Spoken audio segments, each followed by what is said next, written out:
guys, who's literally the most valuable player to their unit? Who provides the most value? Is this a clear-cut race? Is it a clear-cut winner? Or are there some guys that can compete for this race? MVP is Jokic right now. I think Jokic, SGA, and then right after that, probably Luka at this point. I mean, you probably leave Giannis. I think, 54 games played, 26.1, 12.1, 9 assists. I think he's averaging the career high in blocks this year. Like a 65 true shooting, 81% from the line, 35% from three. I think like 63% from two, something like that.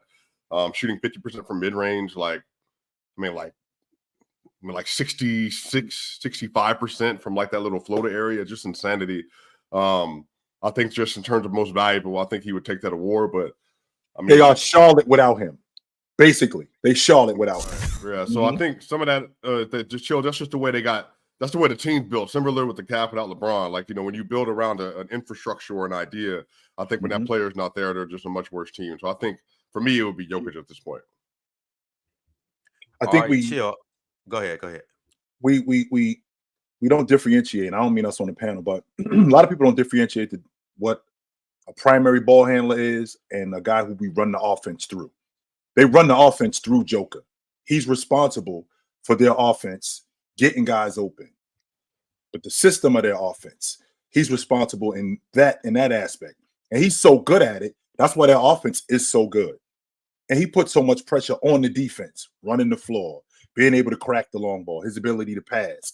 He puts so much pressure on them. And with them running their offense through him, you take him off the floor. That dribble handoff that he runs with Jamal Murray, it doesn't look the same with Aaron Gordon. It does not look the same with DeAndre Jordan. That's why they lose so much value. I've said this to you guys before. I went back 30 years. The guy with I'm not a huge analytical stat guy, but I do understand that that's part of the game today. And if you go back the last 30 years, if you look at the guy who is I believe it's the value over replacement player. When this dude is off the floor, what happens to this unit? The guys that's in the top 3 in the league, that's your league MVP. Of all the guys that we talk about over the last 30 years, I believe it's only been 2 guys that haven't been in that. But 19 of those 30 guys have led the league in value over replacement player. So a guy who is, when he's off the floor, we take a dip and we go the other way.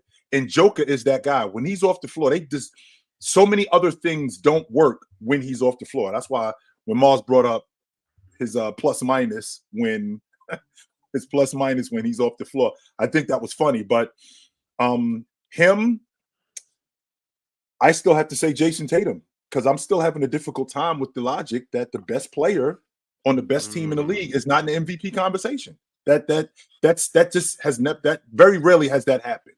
And seriously though, not to cut you off, but seriously, are you saying Jayson Tatum because kind of like how I do with Halliburton, just to big him up just to big him up because nobody talks about him, or are you saying him because you genuinely believe Jayson Tatum is not just to big him up, but I'm thinking about what history has shown me, and history has shown me more times than not the best player on the best team is in the MVP conversation. Now, is he going to win it? That's something completely different.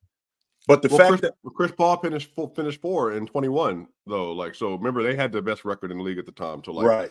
I think that's fair, 4 to 5. But we all know Chris Paul wasn't in front of Steph or Embiid. James, that year, What year was that he finished 4? That was the 2021 year, I believe. If somebody can correct me, I think that was 2021. It was Jokic, Embiid, Steph, and then I think Chris Paul finished at 4. Chris Paul was on that. He was on that Houston team.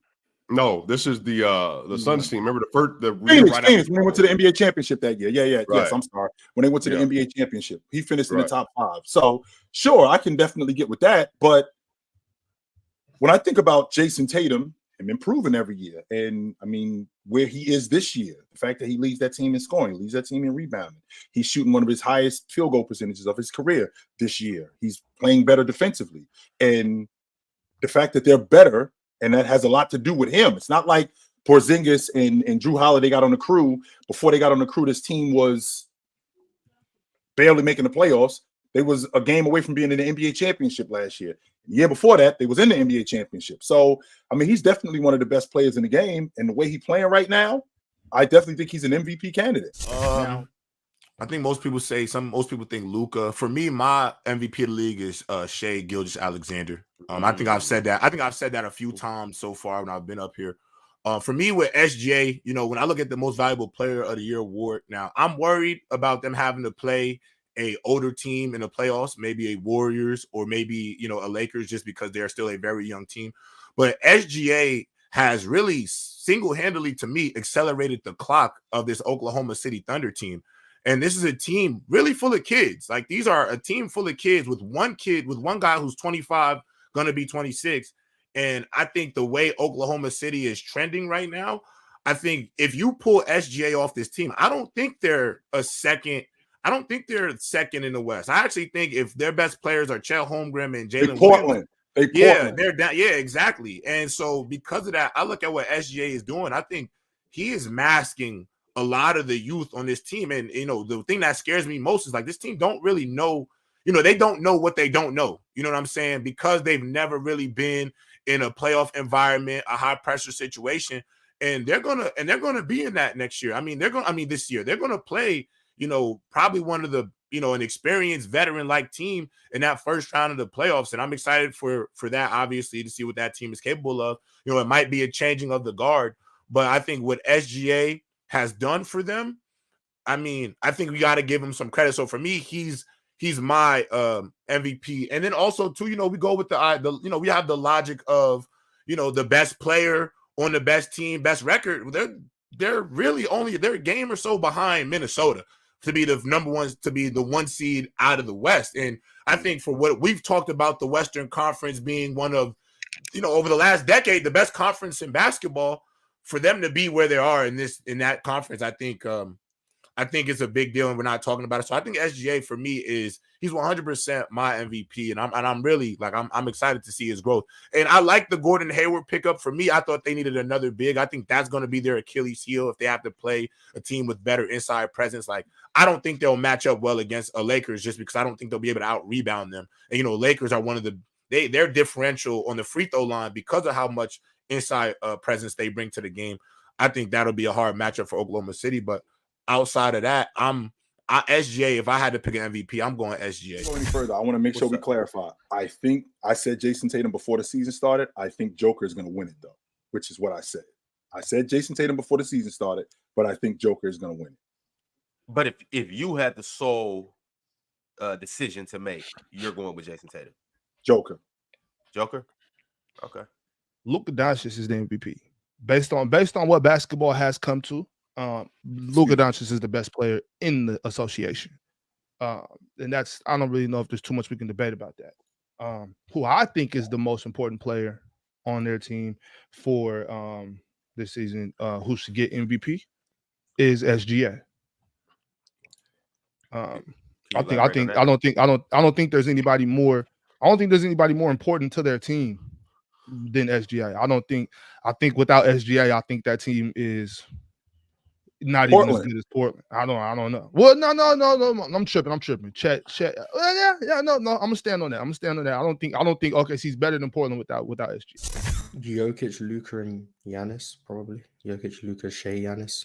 Those four guys. I think they're separated from everyone else. I think it's just them guys. Right now, I think Jokic would win it. And I think Shai would come second. And then Luka would come third and Giannis would come fourth. Probably. But I think Luka's he's gonna make a very strong push by the end of the season. I'm positive Luka's winning this MVP this year. What? I'm like 50. I'm 50. It's going to either Jokic or Luka. I'm like 8%. You think they'll pass SGA, my bro? Yeah. If Luka can get this team, because they're one game back of New Orleans for the 5 seed. They 6 right now. Yeah. I doubt he's gonna break into the top 4, but they might if one of the top 4 teams slow down. If he gets into the top 4, I think he wins it. But I will say this though, one thing I think we got to talk about as well is I don't know. I'm saying this a little ignorantly because I don't know what the rest of the NBA schedule looks like, what the matchups are. But I feel like this time of the year too, from what I've seen from the last few MVP races, it seems like they also care about them head-to-head matchups. Coming down the stretch of the year. So in some ways, I think so. When it's close, it seems like it matters a little bit, or voters kind of think about it. So I look at it should matter, right, J-Rob? I think it should matter in some ways because I think that's positional. Well, no, but I think Luka, SGA, and Jokic, really those three. I think we're pulling hairs at the top with those three. So I think because I agree with Mars in the sense. I think I think Dallas is gonna make a good run. I don't think they're gonna finish this thing as the 6th, 5th seed. I think they're gonna put together a few games because I'm gonna say this as well. Like that's the best backcourt in the NBA. It's the best backcourt in the NBA. You got two magicians back there, two legitimate wizards back there with the basketball. So I'm gonna be honest. Like I think Dallas has a lot of firepower and potential, and I like the fact that they got bigger. Adding Gafford, PJ, that to me was great additions to that basketball team.